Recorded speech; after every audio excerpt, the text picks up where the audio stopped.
रवि प्रदोष व्रत कथा। एक गांव में एक अति दीन ब्राह्मण निवास करता था। उसकी पत्नी प्रदोष व्रत किया करती थी। ब्राह्मण ब्राह्मणी के एक ही पुत्र था। एक बार की बात है, ब्राह्मणी का पुत्र गंगा स्नान के लिए गया। वहाँ दुर्भाग्यवश मार्ग में चोरों ने उसे घेर लिया और उससे कहने लगे कि हम तुम्हें मारेंगे नहीं, बस तुम अपने पिता के गुप्त धन के बारे में हमें बता दो। बालक दीन भाव से कहने लगा, हम अत्यंत दुखी दीन हैं, हमारे पास धन नहीं है।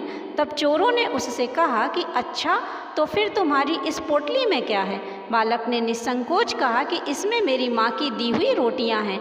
यह सुनकर चोरों ने आपस में कहा कि अरे साथियों, यह तो बहुत गरीब है, अतः हम अब किसी और को लूटेंगे। फिर चोरों ने उस बालक को जाने दिया। बालक वहाँ से चलते हुए एक नगर में पहुँचा। नगर के पास एक बरगद का पेड़ था। बालक उस बरगद के पेड़ की छाया में सो गया।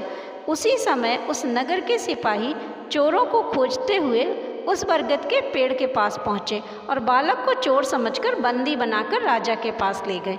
राजा ने बालक को कारावास में बंद करने का आदेश दे दिया। उधर ब्राह्मणी का पुत्र जब घर नहीं लौटा तो ब्राह्मणी को चिंता हुई। अगले दिन प्रदोष व्रत था। ब्राह्मणी ने प्रदोष व्रत किया और शिव जी से मन ही मन अपने पुत्र की कुशलता की प्रार्थना करने लगी। शिव जी ने ब्राह्मणी की प्रार्थना स्वीकार कर ली।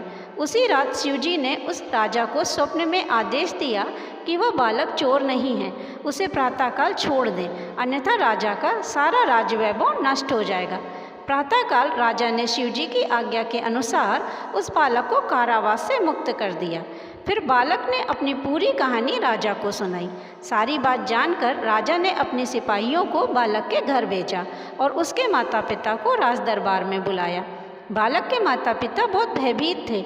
राजा ने उन्हें भयभीत देखकर कहा कि आप भयभीत ना हो, आपका बालक निर्दोष है। इसके बाद राजा ने ब्राह्मण पिता को 5 गांव दान में दिए, जिससे कि ब्राह्मण ब्राह्मणी और उनका पुत्र सुखपूर्वक अपना जीवन व्यतीत करने लगे। शिवजी की कृपा से ब्राह्मण परिवार आनंद से रहने लगा। अतः जो भी मनुष्य रवि प्रदोष व्रत करता है वह सुखपूर्वक और निरोगी होकर अपना संपूर्ण जीवन व्यतीत करता है तथा उसके जीवन में खुशहाली आती है। तो बोलो जय भोले बाबा की, जय भोलेनाथ, हर हर महादेव।